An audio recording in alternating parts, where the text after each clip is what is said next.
All right, hi everyone. I'm here in Forecast Pro to show you a new feature that's been added that you might have seen if you recently updated your Forecast Pro software.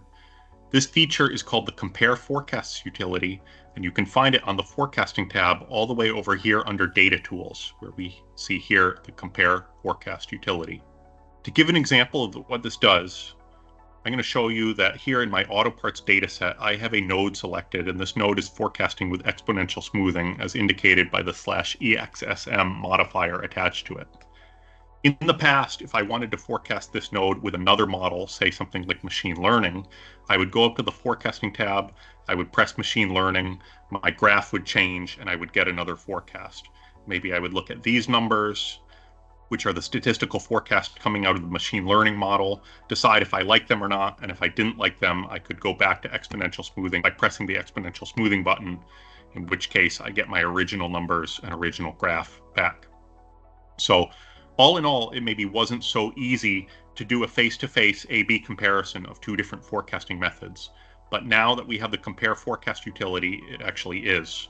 So when I press the Compare Forecast utility button, you'll see that the Compare Forecast utility workspace shows up at the top, and our main window changes just a little bit. For instance, we get the forecast report right here. Our graph is updated, as well as our override grid. Specifically, the graph and the override grid now have an orange line added to them that represents the comparison we're making to our underlying current forecast. So in this case, my underlying current forecast was exponential smoothing as indicated on the node, the EXSM modifier. This is the model that is being used to forecast this node. However, my comparison model is the machine learning model in this case. And I can see the differences both numerically and visually on the graph between the numbers under the current model, which in this case is exponential smoothing, and the comparison model, which is machine learning. If I want to compare to a different model than machine learning, for instance, something like Box-Jenkins ARIMA, all I would need to do is press that button. And now we see our current model, our underlying model for this node has stayed the same, but our comparison model is tagged as Box-Jenkins. And indeed, the graph has changed and the override grid has updated accordingly. Furthermore, because the forecast report opens in the Compare Forecast utility workspace, we can scroll down and see the model details, both for the exponential smoothing, which is our current model, as well as the details for Box-Jenkins, which is our comparison model. Or if I were doing machine learning, we'd get the machine learning comparison. Or if I were choosing another model, we would see the numbers there. If I have a model that I like maybe I decide that machine learning out of all of these three that I've tested is the best, I want to go with this orange one, I can use the arrow keys to grab the comparison model and move it over to be my current model. So when I press that, now my current model is updated to the point of comparison, which was the machine learning model.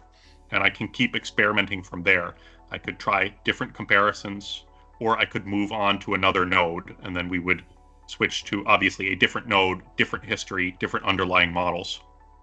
This node, because it didn't originally have a tag on it, the current model was expert selection. Expert selection is, of course, the methodology by which Forecast Pro optimizes across all the models to choose which one it believes is going to be best to forecast that series. If I want to switch that to my comparison, I again can choose the model that I want to compare to. For instance, maybe same as last year. And then I can use the arrow key to move the comparison model over to be the current model, and my graph updates accordingly. I can also go the other way. If I'm in the middle of comparing things and I want to take the current model and switch it over to be my point of comparison, I can do that as well with the other arrow key. In either case, as soon as I'm done, I can press the exit key. Our screen is returned to where it was. And any model choices that we have pushed onto our nodes by making them the current model selection with the arrows are attached just as we wanted. So hopefully the Compare Forecasts utility will make it very easy for you to understand some of the technical and visual differences between our statistical models. Choose those that you feel are best for forecasting your data. Experiment with the numbers a little.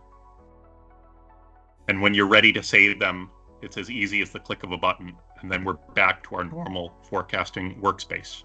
Again, when you update Forecast Pro to the newest version, you will see the Compare Forecast utility available on your forecasting tab.